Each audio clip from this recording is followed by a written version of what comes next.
जरा सा विलंब भी बन सकता है खतरे का आरंभ. Delay is dangerous. ಸ್ವಲ್ಪ ಲೇಟ್ ಮಾಡೋದು ಸಹ ಆಗ್ಬೋದಾಗಿದೆ, ಡೇಂಜರಿನ ಆರಂಭ. Delay is dangerous. बाप याद दिलाते हैं ತಂದೆ ನೆನ್ಪು ಮಾಡಿಸ್ತಾರೆ और समझाते भी हैं ಮತ್ತು ತಿಳಿಸ್ತಾರೆ कि अब मरना तो सभी को है, ಇವಾಗ ಎಲ್ಲರಿಗೂ ಸಾಯಲೇಬೇಕಾಗಿದೆ.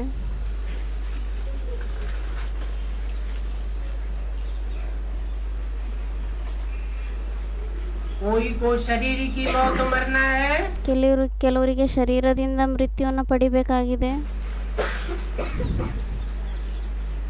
और कोई पुरुषार्थ करके जीते जी मर जाएंगे. ಕೆಲವರು ಪುರುಷಾರ್ಥ ಮಾಡಿ ಜೀತೇಜಿ ಸತ್ತೋಗ್ತಾರೆ.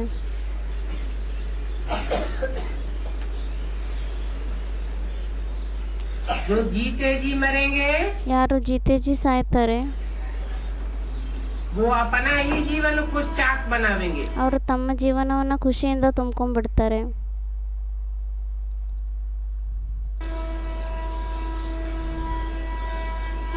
अभी अपना जीवन याद की यात्रा से हीरे जैसा बना लो. ಇವಾಗ ನಿಮ್ಮ ಜೀವನವನ್ನು ನೆನಪಿನ ಯಾತ್ರೆಯಿಂದ ವಜ್ರದ ಸಮಾನ ಮಾಡ್ಕೊಂಬಿಡಿ.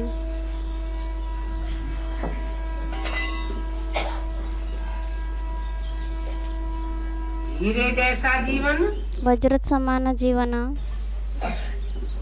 सिर्फ संगम युग में ही होता है. ಕೇವಲ ಸಂಗಮ ಯುಗದಲ್ಲೇ ಆಗುತ್ತೆ, और कोई युग में नहीं होता. ಬೇರೆ ಯಾವ ಯುಗದಲ್ಲೂ ಆಗೋದಿಲ್ಲ. सतयुग के पहले जन्म में सोने समान, ಸತ್ಯುಗದ ಮೊದಲನೇ ಜನ್ಮದಲ್ಲಿ ಚಿನ್ನದ ಸಮಾನ, त्रेता में चांदी समान, ತ್ರೇತಾಯುಗದಲ್ಲಿ ಬೆಳ್ಳಿ ಸಮಾನ. तो अभी तुम अपना जीवन हीरे जैसा बना सकते हो. ಮತ್ತೆ ಇವಾಗ ನೀವು ನಿಮ್ಮ ಜೀವನವನ್ನು ವಜ್ರದ ಸಮಾನ ಮಾಡಬಹುದಾಗಿದೆ. बहुत फायदे का कारोबार है. ತುಂಬ ಲಾಭದ ಕಾರ್ಯವ್ಯವಹಾರ ಆಗಿದೆ. Godly student life, godly student life ये सोर्स ऑफ इनकम है. ಇದು ಸೋರ್ಸ್ ಆಫ್ ಇನ್ಕಮ್ ಆಗಿದೆ. एक जन्म के लिए नहीं, ಒಂದು ಜನ್ಮಕ್ಕೋಸ್ಕರ ಅಲ್ಲ, जन्म जन्मांतर के लिए. ಜನ್ಮ ಜನ್ಮಾಂತರಕ್ಕೋಸ್ಕರ. बच्चे जानते हैं कि हम स्वर्गवासी विश्व का मालिक बन रहे हैं. ಮಕ್ಕಳು ತಿಳ್ಕೊತಾ ಇದ್ದಾರೆ, ನಾವು ಸ್ವರ್ಗವಾಸಿಗಳು, ವಿಶ್ವದ ಮಾಲೀಕರಾಗ್ತಾ ಇದ್ದೀವಿ. तो अपने को देखते रहो कि हम क्या कर रहे हैं. ಮತ್ತೆ ನಿಮ್ಮನ್ನ ನೀವು ನೋಡ್ತಾ ಇರಿ, ನಾವೇನ್ ಮಾಡ್ತಾ ಇದ್ದೀವಿ ಅಂತ. कहाँ सुस्ती तो नहीं करते हैं. ಎಲ್ಲಾದರೂ ಸುಸ್ತಿ ಮಾಡೋದಿಲ್ಲ ತಾನೆ, क्योंकि डिले इज डेंजरस. ಯಾಕೆಂದ್ರೆ ಡಿಲೇ ಇಸ್ ಡೇಂಜರಸ್. पेपर बाबा ने पहले ही बता दिया ಪೇಪರ್ ಅಂತೂ ಬಾಬಾ ಮೊದಲೇ ಹೇಳ್ಬಿಟ್ಟಿದ್ದಾರೆ. कि फाइनल पेपर क्या होगा. ಫೈನಲ್ ಪೇಪರ್ ಏನಾಗಿರುತ್ತೆ? नष्ट मोह और स्मृति लब्ध. ನಷ್ಟೋ ಮೋಹ ಸ್ಮೃತಿ ಲಬ್ಧ. इससे नष्ट मोह ಯಾವುದರಿಂದ ನಷ್ಟೋ ಮೋಹ ಆಗಬೇಕು? देह और देह के लौकिक संबंधी होते ದೇಹ ಮತ್ತೆ ದೇಹದ ಲೌಕಿಕ ಸಂಬಂಧಿಗಳ ಜೊತೆನಾ? बस. ಅಷ್ಟೇನಾ? लौकिक हो चाहे अलौकिक संबंधी हो, ಲೌಕಿಕ ಆಗಿರ್ಲಿ ಅಥವಾ ಅಲೌಕಿಕ ಸಂಬಂಧಿಗಳೇ ಆಗಿರ್ಲಿ. क्योंकि अलौकिक ब्राह्मण परिवार में भी संबंध संपर्क तो जोड़े हुए हैं ना. ಯಾಕೆಂದ್ರೆ ಅಲೌಕಿಕ ಬ್ರಾಹ್ಮಣ ಪರಿವಾರದಲ್ಲೂ ಸಹ ಸಂಬಂಧ ಸಂಪರ್ಕಗಳನ್ನು ಜೋಡಿಸಿದ್ದಾರೆ ಅಲ್ವಾ? उन सब से नष्ट मोह. ಅವರೆಲ್ಲರಿಂದನೂ ನಷ್ಟೋ ಮೋಹ.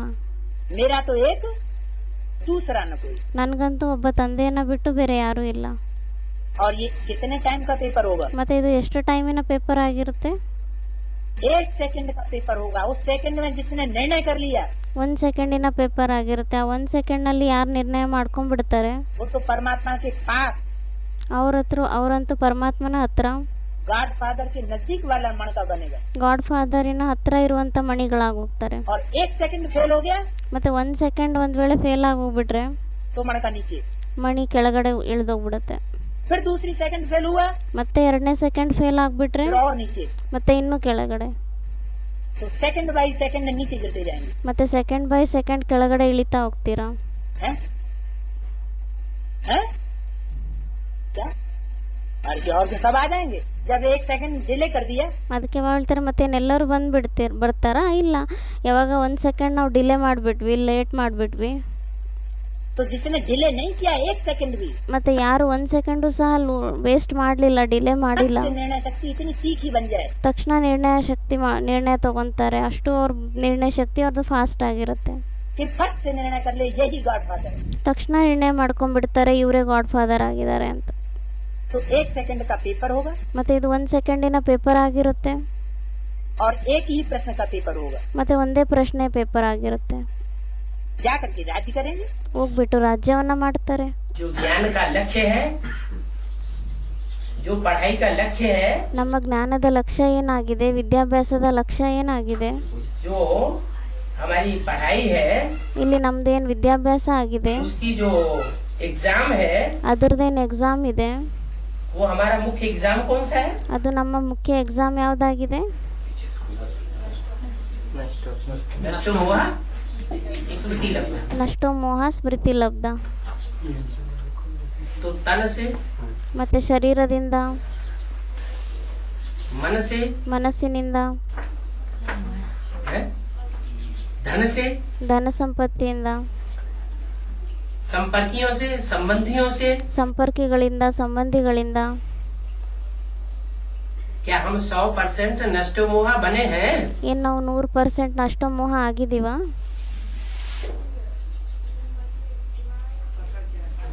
हैं? नष्टो मोहा बने नहीं। ನಷ್ಟೋ ಮೋಹ ಅಂತೂ ಆಗಿಲ್ಲ. और 70 साल इस संगम युग के पूरे हो गए। ಮತ್ತೆ ಸಂಗಮ ಯುಗದ 70 ವರ್ಷ ಪೂರ್ತಿ ಆಗೋಗ್ಬಿಡ್ತು. अब थोड़ा सा टाइम बचा है। ಇವಾಗ ಸ್ವಲ್ಪ ಟೈಮ್ ಉಳಿದಿದೆ. प्रत्यक्षता होने वाली है। ಪ್ರತ್ಯಕ್ಷತೆ ಆಗುವಂತ ಟೈಮ್ ಬಂದಿದೆ. स्थापना होने वाली है। ಸ್ಥಾಪನೆನೂ ಆಗುವಂತ ಟೈಮ್ ಬಂದಿದೆ. चलो हम नहीं बनेंगे स्थापना में आने वाले ಭಲೆ ನಾವು ಆಗೋದಿಲ್ಲ ಸ್ಥಾಪನೆ ಮಾಡುವಂತವ್ರು, ಅದ್ರಲ್ಲಿ ಬರುವಂತವ್ರು. बंदे, तो कोई तो बनेगा ನಾವು ಒಂದ್ ವೇಳೆ ಅದ್ರಲ್ಲಿ ಬರ್ಲಿಲ್ಲ ಅಂದ್ರೇನು ಯಾರಾದ್ರೂ ಆಗ್ತಾರೆ ಅಲ್ವಾ? या नहीं बनेगा? ಅಥವಾ ಆಗೋದಿಲ್ವಾ? हम स्थापना में आने वाले बंदे नहीं बनेंगे ನಾವು ಸ್ಥಾಪನೆಯಲ್ಲಿ ಬರುವಂತ ಸದಸ್ಯರಾಗ್ಲಿಲ್ಲ ಅಂದ್ರೆ तो कोई तो बनेगा। ಮತ್ತೆ ಯಾರಾದ್ರೂ ಹಾಗೆ ಆಗ್ತಾರೆ ಬೇರೆಯವರು. तो जो बनेगा, जो करेगा, उसका नंबर ಮತ್ತೆ ಯಾರು ಆಗ್ತಾರೆ, ಯಾರು ಮಾಡ್ತಾರೆ, ಅವ್ರ ನಂಬರ್ आगे चला जाएगा और ಅವ್ರ ನಂಬರ್ ಮುಂದೆ ಹೊರಟೋಗ್ಬಿಡುತ್ತೆ. ಮತ್ತೆ ನಾವು ನಮ್ಮ ನಂಬರ್ हम पीछे रह जाएंगे। ನಾವು ಹಿಂದೆ ಉಳ್ಕೊಂಡ್ಬಿಡ್ತೀವಿ. क्यों पीछे रह जाएंगे? ಯಾಕೆ ನಾವು ಹಿಂದೆ ಉಳ್ಕೊಂಡ್ಬಿಡ್ತೀವಿ? बुद्धि का थोड़ा थोड़ा लगा हुआ है। हाँ, क्योंकि लगाओ कुछ न कुछ तन से, मन से। ಯಾಕೆಂದ್ರೆ ಬುದ್ಧಿಯಿಂದ ಸೆಳೆತ ಅನ್ನೋದು ಎಲ್ಲಾದ್ರೂ ಸ್ವಲ್ಪನಾದ್ರೂ ಸ್ವಲ್ಪ ಇದ್ದೇ ಇದೆ. ಶರೀರದಿಂದ, ಮನಸ್ಸಿನಿಂದ, ಧನ ಸಂಪತ್ತಿಯಿಂದ, धन से, समय, संपर्कियों ಸಮಯದಿಂದ, ಸಂಪರ್ಕಿಗಳಿಂದ, ಸಂಬಂಧಿಗಳಿಂದ, और संबंधियों से थोड़ा न थोड़ा लगा हुआ है। ಎಲ್ಲದರಿಂದನೂ ಸ್ವಲ್ಪನಾದ್ರೂ ಸ್ವಲ್ಪ ಸೆಳೆತ ಇದ್ದೇ ಇದೆ. छूटता नहीं। ಅದು ಬಿಟ್ಕೊಂಡೇ ಇಲ್ಲ ಇನ್ನು. तो जब तक वो लगाव नहीं छूटता है, ಮತ್ತೆ ಎಲ್ಲಿವರೆಗೂ ಅದು ಬಿಡುಗಡೆ ಆಗಿಲ್ಲ, ಅದರಿಂದ ಅದು ಬಿಟ್ಕೊಂಡಿಲ್ಲ ನೀವು ಅದನ್ನ, झुकाव नहीं छूटता है, ಎಲ್ಲಿವರೆಗೂ ಆ ಸೆಳೆತ ದೂರ ಆಗಿಲ್ಲ, पक्की आत्मिक स्थिति वाले नहीं बने, ಪಕ್ಕ ಆತ್ಮಿಕ ಸ್ಥಿತಿಯಲ್ಲ ಇರುವಂತವ್ರು ಆಗಿಲ್ಲ ಎಲ್ಲಿವರೆಗೂ. कि जो आत्मा बने हैं, भगवान के बच्चे, परमात्मा के बच्चे हैं, ಯಾರು ಆತ್ಮಗಳಾಗಿದ್ದಾರೆ, ಪರಮಾತ್ಮ ತಂದೆ ಮಕ್ಕಳಾಗಿದ್ದಾರೆ, वही हमारा परिवार है। ಅದೇ ನಮ್ಮ ಪರಿವಾರ ಆಗಿದೆ. इसके अलावा अब हमारा दूसरा कोई परिवार नहीं है। ಇದನ್ ಬಿಟ್ಟು ನಮ್ದು ಬೇರೆ ಯಾವುದೇ ಪರಿವಾರ ಇಲ್ಲ. देहदारियों की तरफ पार्शियलिटी चली जाती है। ದೇಹದಾರಿಗಳ ಕಡೆ ಪಾರ್ಸಿಲಿಟಿ ಹೋಗ್ಬಿಡುತ್ತೆ. पक्षपात किस तरफ हो जाता है? ಪಕ್ಷಪಾತ ಯಾವ ಕಡೆ ಆಗೋಗುತ್ತೆ? देह और देह के संबंधियों की तरफ पक्षपात चला जाता है। ದೇಹ ಮತ್ತೆ ದೇಹದ ಸಂಬಂಧಿಗಳ ಕಡೆ ಪಕ್ಷಪಾತ ಹೊರಟೋಗ್ಬಿಡುತ್ತೆ. बुद्धि पक्षपाती बन जाती है। ಬುದ್ಧಿ ಪಕ್ಷಪಾತಿ ಆಗೋಗ್ಬಿಡುತ್ತೆ. इससे क्या साबित होता है कि हम परमात्मा के बच्चे हैं ಮತ್ತೆ ಇದರಿಂದ ಏನ್ ಸಿದ್ಧ ಆಗುತ್ತೆ? ನಾವು ಪರಮಾತ್ಮನ ಮಕ್ಕಳಾಗಿದ್ದೀವ या रावण के बच्चे? ಅಥವಾ ರಾವಣನ ಮಕ್ಕಳಾಗಿದ್ದೀವ? रावण के बच्चे। अभी भी रावण के बच्चे। ಇವಾಗೂ ಸಹ ನಾವು ರಾವಣನ ಮಕ್ಕಳೇ ಆಗಿದ್ದೀವಿ.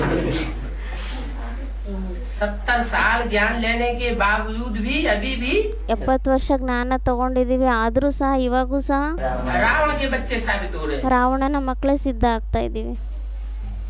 क्योंकि नष्टो मोहा देह और देह के संबंधियों से मोह ಯಾಕೆಂದ್ರೆ ಈ ನಷ್ಟ ಮೋಹ ಆಗಿಲ್ಲ, ದೇಹದ ಸಂಬಂಧಿಗಳಿಂದ नष्ट नहीं हुआ। ಅವರಿಂದ ಎಲ್ಲ ಮೋಹ ಇನ್ನೂ ನಷ್ಟ ಆಗಿಲ್ಲ. जानते भी हैं ये देह का कनेक्शन आत्मा का सिर्फ एक जन्म का है। ಇದು ಸಹ ಗೊತ್ತಿದೆ, ದೇಹದ ಕನೆಕ್ಷನ್ ಏನಿದೆ ಆತ್ಮನ ಜೊತೆ ಅದು ಒಂದೇ ಜನ್ಮದ್ದಿದೆ. जो देह मिली है, ಈ ದೇಹ ಏನು ನಮಗೆ ಸಿಕ್ಕಿದೆ, इस देह के जो संबंधी मिले हैं, ಈ ದೇಹದ ಸಂಬಂಧಿಗಳು ಯಾರೇ ನಮಗೆ ಸಿಕ್ಕಿದ್ದಾರೆ, जो भी इस देह से कनेक्टेड पदार्थ मिले हुए हैं दुनिया के, ಈ ದೇಹದಿಂದ ಕನೆಕ್ಟೆಡ್ ಆಗಿರುವಂತ ಯಾವುದೇ ಪದಾರ್ಥಗಳು ಸಿಕ್ಕಿದೆ ಪ್ರಪಂಚದ್ದು, घर मकान जमीन जायदाद कारखाना, ಮನೆ ಮಠ ಪ್ರಾಪರ್ಟಿ ಕಾರ್ಖಾನೆಗಳು, वो इस एक जन्म से ही संबंधित है ना। ಅದೆಲ್ಲ ಈ ಒಂದೇ ಜನ್ಮದಿಂದ ಸಂಬಂಧಿತ ಆಗಿದೆ ಅಲ್ವಾ. देह से ही संबंधित है ना, ದೇಹದಿಂದನೇ ಸಂಬಂಧಿತ ಆಗಿದೆ, आत्मा से तो संबंधित नहीं है। ಆತ್ಮನಿಂದ ಅಂತೂ ಏನು ಸಂಬಂಧಿತನೇ ಇಲ್ಲ. ये जानते हुए भी बुद्धियोग उनसे टूट नहीं पाता है। ಇದೆಲ್ಲ ಗೊತ್ತಿದ್ರೂ ಸಹ ಬುದ್ಧಿಯೋಗ ಅದರಿಂದ ದೂರ ಆಗೋದಿಲ್ಲ. तो नंबर जरूर पीछे हो जाएगा। ಮತ್ತೆ ನಂಬರ್ ಖಂಡಿತವಾಗಿ ಹಿಂದೆ ಆಗೋಗ್ಬಿಡುತ್ತೆ. तो डिले इज डेंजरस। ಅದಕ್ಕೆ ಬಾಬಾ ಹೇಳ್ತಾರೆ ಡಿಲೇ ಇಸ್ ಡೇಂಜರಸ್. क्या अगर इसी तरह हम वहाँ अलबेलेपन में रहे, ಏನಂತ ಹೇಳಿದ್ರು, ಒಂದ್ ವೇಳೆ ನಾವು ಇದೇ ತರ ಸೋಂಬೇರಿತನದಲ್ಲಿದ್ರೆ, अरे आज नहीं तो कल हो ही जाएगा। ಅರೆ ಇವತ್ತಲ್ಲ ನಾಳೆ ಆಗೋಗ್ಬಿಡುತ್ತೆ. भगवान हमारा साथी है, ಭಗವಂತ ನಮ್ಮ ಸಾಥಿ ಆಗಿದ್ದಾರೆ, ಜೊತೆಗಾರರಾಗಿದ್ದಾರೆ. तो साथी हमको साथ न दे ये तो हो नहीं सकता। ಮತ್ತೆ ಆ ಜೊತೆಗಾರರು ನಮ್ಗೆ ಸಹಯೋಗ ಕೊಡಲ್ಲ, ಈ ರೀತಿ ಅಂತೂ ಆಗ್ಲಿಕ್ಕೆ ಸಾಧ್ಯನೇ ಇಲ್ಲ. लेकिन साथी भी नंबरवार है हम, ಆದ್ರೆ ಜೊತೆಗಾರರು ಸಹ ನಾವು ನಂಬರ್ ವಾರಾಗ ಆಗಿದೀವ अव्वल नंबर के साथी है। ಅಥವಾ ಮೊದಲನೇ ನಂಬರಿನ ಸಹಯೋಗಿಗಳಾಗಿದೀವ. तो नंबरवार में क्यों आते हैं? ನಂಬರ್ ವಾರ್ ಆಗಿದ್ದೀವಿ ಅಂದ್ರು ಯಾರು, ಅದಕ್ಕೆ ಬಾಬಾ ಹೇಳ್ತಾರೆ ಮತ್ತೆ ನಂಬರ್ ವಾರ್ನಲ್ಲಿ ಯಾಕೆ ಬರ್ತೀರಾ. नंबरवार अगर भगवान के साथी की लिस्ट में आ जाएंगे, ಒಂದ್ ವೇಳೆ ನಂಬರ್ ವಾರ್ ಭಗವಂತನ ಜೊತೆಗಾರರ ಲಿಸ್ಟ್ ನಲ್ಲಿ ಬಂದ್ಬಿಟ್ರೆ तो वर्षा भी नंबरवार का मिलेगा। ಮತ್ತೆ ಆಸ್ತಿನೂ ಸಹ ನಂಬರ್ ವಾರಿಂದ ಸಿಗುತ್ತೆ. अगर अव्वल नंबर का वर्षा मिलना है, लेना है, ಒಂದ್ ವೇಳೆ ಮೊದಲನೇ ನಂಬರಿನ ಆಸ್ತಿ ತಗೋಬೇಕು ಅಂದ್ರೆ तो पक्का पक्का भगवान का साथी बनना चाहिए। ಮತ್ತೆ ಪಕ್ಕ ಭಗವಂತನ ಜೊತೆಗಾರರಾಗಬೇಕಾಗಿದೆ. हर परिस्थिति में किसका साथी? ಪ್ರತಿಯೊಂದು ಪರಿಸ್ಥಿತಿಯಲ್ಲಿ ಯಾರು ಜೊತೆಗಾರರಾಗಬೇಕು, ಯಾರು ಸಹಯೋಗಿಗಳಾಗಬೇಕು, भगवान का साथी। ಭಗವಂತನ ಸಹಯೋಗಿಗಳಾಗಬೇಕು. तो अव्वल नंबर का वर्षा पाएंगे। ಆವಾಗ ಮೊದಲನೇ ನಂಬರಿನ ಆಸ್ತಿ ತಗೊಂತೀರಾ. तन की ताकत को देखना है ಶರೀರದ ಶಕ್ತಿಯನ್ನ ನೋಡ್ಬೇಕಾಗಿದೆ. कि तन की ताकत किसके सहयोग में जा रही है। ಶರೀರದ ಶಕ್ತಿ ಯಾರ ಸಹಯೋಗದಲ್ಲಿ ಹೋಗ್ತಾ ಇದೆ. घड़ी घड़ी चेक करना, ಸೆಕೆಂಡಿಗೂ ಚೆಕ್ ಮಾಡ್ಕೊಳ್ಳಿ. ये तन की ताकत है वो सारे दिन में ಈ ಶರೀರದ ಶಕ್ತಿ ಏನಿದೆ ಇದು ಇಡೀ ದಿನದಲ್ಲಿ भगवान के कार्य में कितनी लगाई, ಭಗವಂತನ ಕಾರ್ಯದಲ್ಲಿ ಎಷ್ಟು ತೊಡಗಿಸ್ತಾ ಇದ್ದೀರಾ. जो देह की तरफ, मनुष्यों की तरफ, जो देह के संबंधियों की तरफ झुकाव जाता है, ಮತ್ತೆ ದೇಹದ ಕಡೆ ದೇಹದ ಮನುಷ್ಯರು ಸಂಬಂಧಿಕರು ಯಾರಿದ್ದಾರೆ ಅವ್ರ ಕಡೆ ಏನ್ ಬುದ್ಧಿಯೋಗ ಹೋಗುತ್ತೆ, संपर्कियों की तरफ झुकाव जाता है, ಆ ಸಂಪರ್ಕಿಗಳ ಜೊತೆ ಏನ್ ನಮ್ದು ಸೆಳೆತ ಹೋಗುತ್ತೆ, उसमें कितनी लगाई, ಅದ್ರಲ್ಲಿ ಎಷ್ಟು ತೊಡಗಿಸ್ತೀವಿ. कितना समय हमने ईश्वरीय कार्य में दिया ಎಷ್ಟು ಟೈಮನ್ನ ನಾವು ಈಶ್ವರೀಯ ಕಾರ್ಯದಲ್ಲಿ ಕೊಡ್ತೀವಿ, और कितना समय देह और देह के संबंधियों और संपर्क ಮತ್ತೆ ಎಷ್ಟು ಸಮಯವನ್ನ ನಾವು ದೇಹದ ಸಂಬಂಧಿಗಳು ದೇಹದ ಸಂಪರ್ಕಿಗಳಿಗೋಸ್ಕರ में दिया। ಅವ್ರಿಗೋಸ್ಕರ ಕೊಟ್ಟಿದ್ದೀವಿ. कभी कभी ऐसा होता है सुबह से शाम तक हम सेवा करने में तो लगे रहते हैं, ಒಂದೊಂದ್ಸತಿ ಈ ರೀತಿನೂ ಆಗುತ್ತೆ, ಬೆಳಗ್ಗೆಯಿಂದ ಸಂಜೆವರೆಗೂ ನಾವು ಸೇವೆ ಮಾಡೋದ್ರಲ್ಲೇನೋ ಇರ್ತೀವಿ, ईश्वरीय सेवा करते हैं, ಈಶ್ವರೀಯ ಸೇವೆಯನ್ನ ಮಾಡ್ತೀವಿ. लेकिन अंदर में ये चालाकी भरी रहती है। ಆದ್ರೆ ಒಳಗಡೆಯಿಂದ ಇದು ಚಾಲಾಕಿ ಇರುತ್ತೆ. ಏನಂತ जिनकी हम सेवा कर रहे हैं कल ये हमारे बड़े सहयोगी बन जाएंगे। ಅಂದ್ರೆ ಯಾರ್ದು ನಾವು ಸೇವೆಯನ್ನ ಮಾಡ್ತಾ ಇದೀವೋ ಇವ್ರು ಒಂದ್ ವೇಳೆ ನಮ್ಮ ಸಹಯೋಗಿಗಳಾಗ್ಬಿಟ್ರೆ ತುಂಬಾ ಚೆನ್ನಾಗಿರುತ್ತೆ. ये हमको कोई बड़ा मकान दे देंगे, ಇವ್ರು ನಮ್ಗೆ ದೊಡ್ಡ ಮನೆಯನ್ನ ಕೊಡಿಸ್ಬಿಡ್ತಾರೆ. बड़े धन का अमाउंट दे देंगे, ದೊಡ್ಡ ಧನ ಸಂಪತ್ತಿ ಅಮೌಂಟ್ ಕೊಟ್ಬಿಡ್ತಾರೆ. तो हम बड़े सर्विसेबल साबित हो जाएंगे. ಮತ್ತೆ ನಾವು ತುಂಬಾ ದೊಡ್ಡ ಸರ್ವಿಸೇಬಲ್ಸ್ ಇದ್ದಾಗ ಹೋಗ್ತೀವಿ. हमारा मान मर्तबा खूब हो जाएगा. ನಮ್ಮ ಮಾನ ಸಮ್ಮಾನ ತುಂಬಾ ಜಾಸ್ತಿ ಆಗೋಗುತ್ತೆ. तो ये लौकिक दुनिया की प्राप्ति हुई, ಮತ್ತೆ ಇದು ಲೌಕಿಕ ಪ್ರಪಂಚದ ಪ್ರಾಪ್ತಿ ಆಯ್ತಾ, एक जन्म की प्राप्ति हुई, ಒಂದ್ ಜನ್ಮದ ಪ್ರಾಪ್ತಿ ಆಯ್ತಾ, या सदाकाल की प्राप्ति हुई. ಅಥವಾ ಸದಾಕಾಲದ ಪ್ರಾಪ್ತಿ ಆಯ್ತಾ. अल्पकाल की प्राप्ति की तरफ बुद्धि योग चला जाता है. ಅಲ್ಪಕಾಲದ ಪ್ರಾಪ್ತಿಯ ಕಡೆ ಬುದ್ಧಿಯೋಗ ಹೊರಟೋಗ್ಬಿಡುತ್ತೆ. ये अल्पकाल की प्राप्ति ಈ ಅಲ್ಪಕಾಲದ ಪ್ರಾಪ್ತಿ भगवान नहीं सिखाता. ಭಗವಂತ ಕಲ್ಸೋದಿಲ್ಲ. भगवान को कितने जन्म की प्राप्ति देने के लिए आया हो. ऐसी ಭಗವಂತ ನಮ್ಗೆ ಎಷ್ಟು ಜನ್ಮದ ಪ್ರಾಪ್ತಿಯನ್ನ ಮಾಡಿಸ್ಲಿಕ್ಕೋಸ್ಕರ ಬಂದಿದ್ದಾರೆ. सेवा करनी है जिससे एक जन्म की इस जन्म की प्राप्ति न हो. ಆ ರೀತಿ ಸೇವೆಯನ್ನ ಮಾಡಬೇಕಾಗಿದೆ. ಅದರಿಂದ ಕೇವಲ ಈ ಜನ್ಮದ್ದು ಒಂದ್ ಜನ್ಮದ ಪ್ರಾಪ್ತಿ ಆಗ್ಬಾರ್ದು. कितने जन्म की प्राप्ति हो. ಎಷ್ಟು ಜನ್ಮದ ಪ್ರಾಪ್ತಿ ಆಗ್ಬೇಕು. 21 जन्मों की प्राप्ति हो. 21 ಜನ್ಮದ್ದು ಪ್ರಾಪ್ತಿ ಆಗ್ಬೇಕು. और 21 जन्मों के आधार पर ಮತ್ತೆ 21 ಜನ್ಮದ ಆಧಾರದಿಂದ 63 जन्मों का भी हमारा हिसाब किताब बन जाए. 63 ಜನ್ಮದ್ದು ನಮ್ದು ಲೆಕ್ಕಾಚಾರ ಆಗೋಗುತ್ತೆ. तो इस नारकीय दुनिया में रहते हुए ಮತ್ತೆ ಈ ನಾರಕೀಯ ಪ್ರಪಂಚದಲ್ಲಿ ಇದ್ರೇನು ಸಹ अब हमें घड़ी घड़ी ये चेकिंग करनी है ಇವಾಗ ನಮ್ಗೆ ಸೆಕೆಂಡಿಗೂ ಇದನ್ನ ಚೆಕಿಂಗ್ ಮಾಡ್ಕೋಬೇಕಾಗಿದೆ. कि नरक की तरफ हमारी बुद्धि कितनी है. ನರಕದ ಕಡೆ ನಮ್ಮ ಬುದ್ಧಿ ಎಷ್ಟಿದೆ 24 घंटे में. 24 ಗಂಟೆಯಲ್ಲಿ. और आने वाली नई दुनिया की तरफ हमारी बुद्धि योग ಮತ್ತೆ ಬರುವಂತ ಹೊಸ ಪ್ರಪಂಚದ ಕಡೆ ನಮ್ಮ ಬುದ್ಧಿಯೋಗ ಎಷ್ಟಿದೆ. कितना जाता है. नहीं तो क्या होगा. ಇಲ್ದಿದ್ರೆ ಮತ್ತೇನಾಗುತ್ತೆ. जबरियन ऐसा माहौल बन जाएगा. ಇಲ್ದಿದ್ರೆ ವಿವಶವಾಗಿ ಈ ರೀತಿ ವಾತಾವರಣ ಆಗೋಗುತ್ತೆ, ಪರಿಸ್ಥಿತಿಗಳು ಈ ರೀತಿ ಬಂದ್ಬಿಡುತ್ತೆ कि हम मजबूरन इस दुनिया को छोड़ने के लिए मजबूर हो जाएंगे. ಅಂದ್ರೆ ನಾವು ವಿವಶರಾಗಿ ಹೋಗ್ತೀವಿ ಪ್ರಪಂಚವನ್ನ ಬಿಡ್ಲಿಕ್ಕೋಸ್ಕರ. एक काम होता है अपनी स्वेच्छा से किया जाए. ಒಂದ್ ಕೆಲಸ ಇರುತ್ತೆ, ನಾವು ಅದನ್ನ ನಮ್ಮ ಖುಷಿಯಿಂದ ನಮ್ಮ ಸ್ವೇಚ್ಛೆಯಿಂದ ಮಾಡ್ತೀವಿ. और एक काम होता है कोई धक्का दे. ಮತ್ತೆ ಇನ್ನೊಂದ್ ಕೆಲಸ ಇರುತ್ತೆ, ಯಾರಾದ್ರೂ ನಮ್ಗೆ ಹಿಂದಿಂದ ತಳ್ತಾರೆ, और फिर हम करें. ಅವಾಗ ನಾವು ಮಾಡ್ತೀವಿ. तो ज्यादा प्राप्ति किसमें होगी. ಮತ್ತೆ ಜಾಸ್ತಿ ಪ್ರಾಪ್ತಿ ಯಾವ್ದ್ರಲ್ಲಿ ಇರುತ್ತೆ.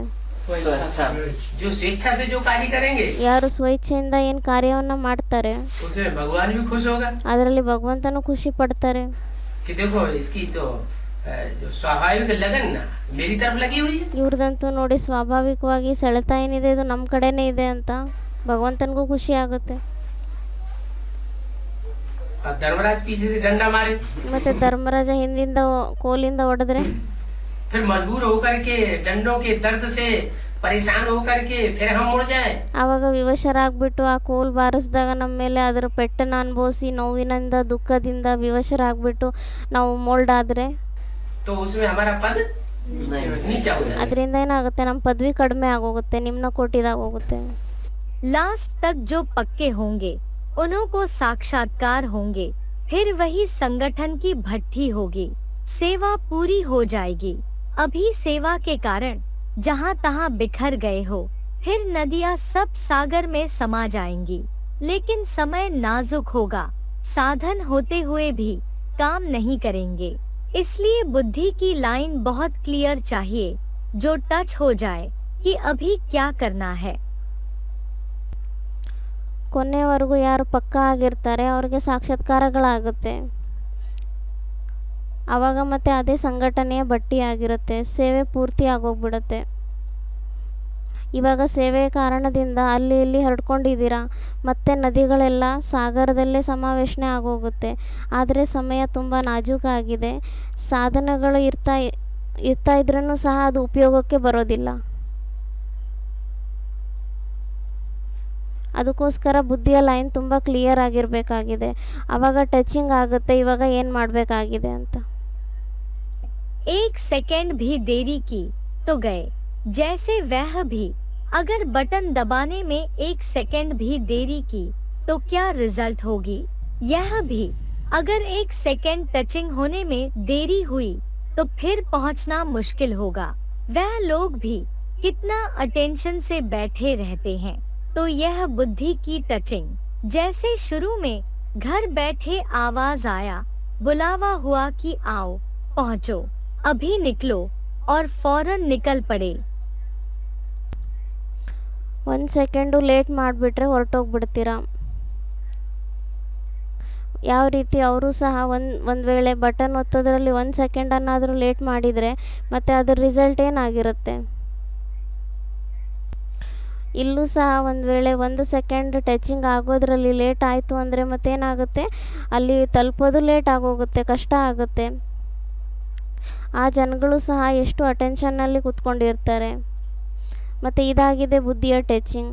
ಯಾವ ರೀತಿ ಆರಂಭದಲ್ಲಿ ನೀವು ಮನೇಲಿ ಕೂತ್ಕೊಂಡಲ್ಲೇ ಧ್ವನಿ ಕೇಳಿಸ್ತು, ಕರೆ ಬಂತು ಬನ್ನಿ ಅಂತ, ಬನ್ನಿ ಇಲ್ಲಿ ತಲುಪಿ ಅಂತ, ಇವಾಗೆ ಹೊರಡಿ, ಮತ್ತು ತಕ್ಷಣ ನೀವು ಅಲ್ಲಿಂದ ಹೊರಟ್ಬಿಟ್ರಿ. ऐसे ही अंत में भी बाप का आवाज पहुंचेगा। जैसे साकार में सभी बच्चों को बुलाया, ऐसे आकार रूप में सभी बच्चों को आओ आओ का आवाहन करेंगे। बस आना और साथ जाना। ऐसे सदा अपनी बुद्धि क्लियर हो और कहाँ अटेंशन गया तो बाप का आवाज, बाप का आवाहन मिस हो जाएगा। यह सब होना ही है। अव्यक्त वाणी तारीख 6 मार्च 1985 पृष्ठ 3 आदि। ಅದೇ ರೀತಿ ಅಂತ್ಯದಲ್ಲೂ ಸಹ ತಂದೆಯ ಧ್ವನಿ ತಲುಪುತ್ತೆ. ಯಾವ ರೀತಿ ಸಾಕಾರದಲ್ಲಿ ಎಲ್ಲ ಮಕ್ಕಳನ್ನು ಕರೆದ್ರು, ಅದೇ ರೀತಿ ಆಕಾರ ರೂಪದಲ್ಲೂ ಸಹ ಎಲ್ಲ ಮಕ್ಕಳನ್ನು ಬನ್ನಿ ಬನ್ನಿ ಅಂತ ಆಹ್ವಾನವನ್ನು ಮಾಡ್ತಾರೆ. ಅಷ್ಟೇ, ಬರೋದು ಮತ್ತು ಜೊತೆಯಲ್ಲಿ ಹೋಗೋದು. ಈ ರೀತಿ ಯಾವಾಗಲೂ ನಿಮ್ಮ ಬುದ್ಧಿಯ ಲೈನ್ ಕ್ಲಿಯರ್ ಆಗಿರಲಿ. ಆವಾಗ ಒಂದು ವೇಳೆ ಬೇರೆ ಕಡೆ ಎಲ್ಲಾದರೂ ಅಟೆನ್ಷನ್ ಹೋಯಿತು ಅಂದರೆ ತಂದೆಯ ಧ್ವನಿ, ತಂದೆಯ ಆವಾಹನ ಏನಿದೆ ಅದು ಮಿಸ್ ಆಗೋಗುತ್ತೆ. ಇದೆಲ್ಲ ಆಗಲೇಬೇಕಾಗಿದೆ. ಅವ್ಯಕ್ತವಾಣಿ ತಾರೀಖು 6/3/1985, ಪೇಜ್ ನಂಬರ್ 3 ಆದಿ.